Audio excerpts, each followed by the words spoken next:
É, sen dúbida, unha das regatas de maior nivel e dificultade de todas as que se disputan no Barbanza, que chega este ano a súa 20ª edición. A proba está organizada polo Real Club Náutico Portosín, coa colaboración do Club Náutico Deportivo de Ribeira e a Real Federación Galega de Vela. Como edicións anteriores, está destinada á clase cruceiro, con 3 categorías: regata, cruceiro, regata e cruceiro.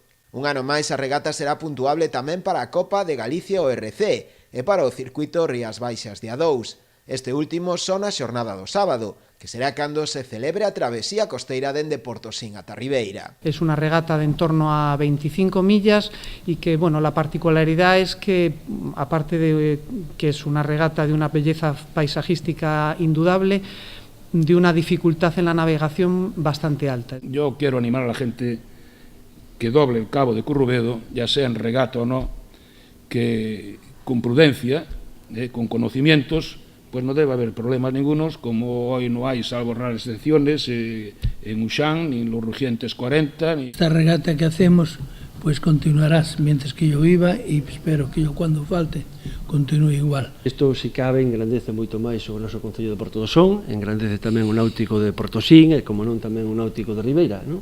Este tipo de regatas, como demen dicía o Comodoro Fernando, pois que é unha gran regata, é unha regata arriesgada, pero unha regata que está feita para vos navegantes, iso é o principal. Dende a organización agardan unha participación dunha trintena de embarcacións, sumando a totalidade dos 3 grupos ORC e a modalidade de A2.